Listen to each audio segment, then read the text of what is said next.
நண்பர்களுக்கு வணக்கம். முன்னாள் திமுக அமைச்சர் பொன்முடி. இவரை பார்த்தால் ஆடிய ஆட்டம் என்ன, தேடிய செல்வம் என்ன என்கின்ற அந்த பழைய காலத்து பாடலைத்தான் இவருக்கு பாடி காண்பிக்க வேண்டும். சட்டத்தின் பிடியிலே சிக்கிக்கொண்டு தனக்கு பிணை பெயில் கேட்கும் பொழுது தனக்கு வயதாகிவிட்டது, தனக்கு இந்த நோய் இருக்கின்றது, அந்த நோய் இருக்கின்றது என்றெல்லாம் சொல்லிக்கொண்டு பிணை வாங்கியவர். பிணை கிடைத்துவிட்டது, வெளியிலே தான் இருக்கின்றார். ஆனால் சிறைவாசம் என்று வரும்பொழுது இவரை போன்றவர்களுக்கு, இவருக்கும் சரி இவரை போன்றவர்களுக்கும் சரி, தங்களுடைய வயது, உடல்நிலை எல்லாம் நினைவுக்கு வந்து விடுகின்றன. ஆனால் அடாத தகாத செயல்களை செய்யும் பொழுதெல்லாம் இவர்கள் தங்களின் வயதையோ உடல்நிலையையோ பதவியையோ கௌரவமான பதவியில் இருக்கின்றோமே என்றெல்லாம் கூட யோசித்து பார்ப்பதே இல்லை.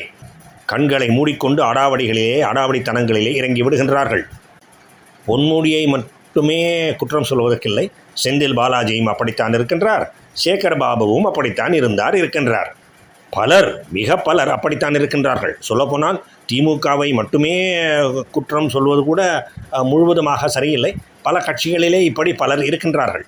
அதிகார திமிரிலேயும் தான் ஒரு சட்டமன்ற உறுப்பினர், சட்டமன்றத்திலே தான் எது பேசினாலும் நீதிமன்றம் கேள்வி கேட்டுவிட முடியாது என்கின்ற தைரியத்திலும் இவர் அன்றைய ஆளுநராகிய திரு ஆர்.என். ரவி அவர்களை பார்த்து சட்டமன்றத்திலே போயா என்று மிக மிக அலட்சியமாகவும் திமிராகவும் சொன்னார்.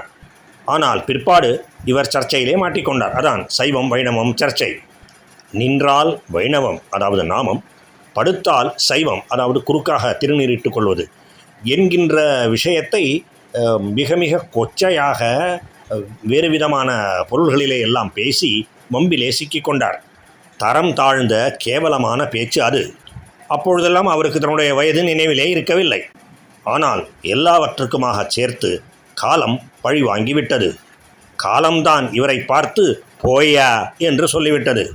தனது மாண்பை இழந்தார், பதவியையும் இழந்தார்.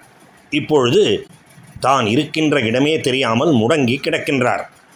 காலத்தின் விளையாட்டுக்களிலே இருந்து ஒருவருடைய வினை, அதற்கு காலம் கொடுக்கின்ற எதிர்வினை, சுருக்கமாக சொன்னால் கர்மா.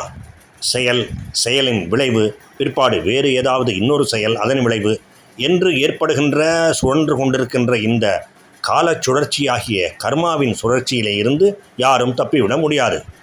பொன்முடியின் மீது எனக்கு தனிப்பட்ட காழ்ப்புணர்ச்சி எதுவும் கிடையாது. அவரை மட்டுமே நான் குற்றம் சொல்ல விரும்பவில்லை. செந்தில் பாலாஜி, சேகர் பாபு, அவரை சேகர் பாபு என்று சொல்வதா, சேகர் பாம்பு என்று சொல்வதா, இப்படி பலர் இருக்கின்றார்கள்.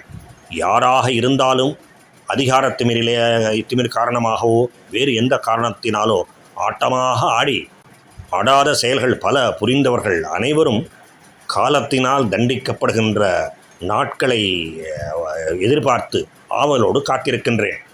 இவற்றில் இருந்தெல்லாம் எல்லோரும் தக்க பாடம் கற்றுக்கொண்டால் அவர்களுக்கும் நல்லது, நாட்டு மக்களுக்கும் நல்லது. வாழ்க பாரதம். ஜெய் ஹிந்த்.